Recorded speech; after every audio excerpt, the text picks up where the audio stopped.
I'm Dr. Emily. 75% of our population is walking around in a state of chronic dehydration, which can lead to kidney disease, heart disease, and high blood pressure. So this impacts 3 out of every 4 people. And today I'm going to help you identify if you're one of these people and what you can do about staying hydrated, especially in these hot summer months. Most of the time when we're dehydrated, we usually don't know it because we're not necessarily passing out from heat stroke or needing emergency medical attention. Instead, with chronic dehydration over time, your body begins to start to wear down and then send you some mild signals, such as if you're thirsty, then you're already dehydrated and are behind the proverbial hydration 8 ball. Excuse me, I'm just gonna have a little water here. Okay, I just had to do that. Other signs and symptoms may also creep in, such as chronic headaches, constipation, weight gain, fatigue, digestive problems, muscle and joint pain. It can even impact your memory and your brain function. But what's remarkable is that something so fundamental as drinking water has become so complicated in our culture. If you're in a country like the United States where water is abundant, then why is 75% of our population walking around in this chronic state of dehydration? For one, many of us have replaced drinking simple water with drinking energy drinks and coffee and soda throughout the day. And don't forget, alcohol will also dehydrate you. So how much water should we be drinking? The general rule of thumb is that you need to drink about half of your body weight in ounces. For example, if you weigh 140 pounds, then your baseline water intake needs to be 70 ounces.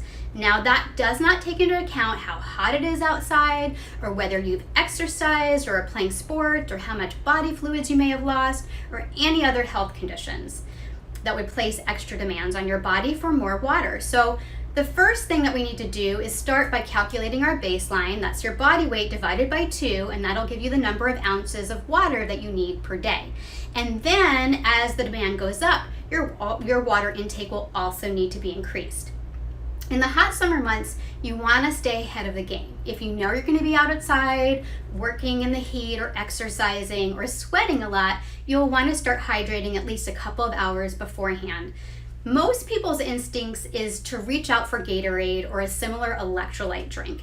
And I'm not really a fan of these drinks because they're typically filled with food colorings, extra sugar that are harmful to your body.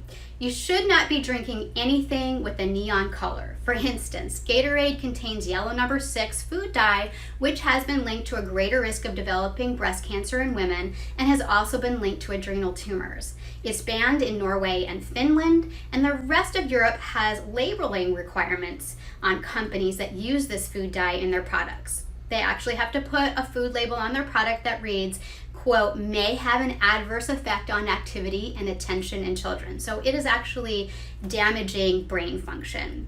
So this one's a no-brainer. Just stay away from glow-in-the-dark foods and beverages and you'll probably be ahead of the game. So here are my top 3 healthy, clean, non-toxic ways to keep yourself hydrated this summer. First, aside from drinking enough natural spring water, and this really is your first and best option, remember, do your calculation for your body weight divided by 2 to get the correct ounces for your weight. Another option is drinking coconut water. Coconut water has naturally occurring electrolytes and contains a high concentration of potassium, magnesium, sodium, calcium, zinc, and other trace minerals. So this is a great alternative to a sports drink. Another option may be to make your own flavored water. You can juice some cucumber, lemon, or watermelon, all 3 of which are very hydrating and contain minerals and electrolytes that will balance out your body pretty quickly. Cucumber in particular is high in potassium and magnesium, and so this is a great option.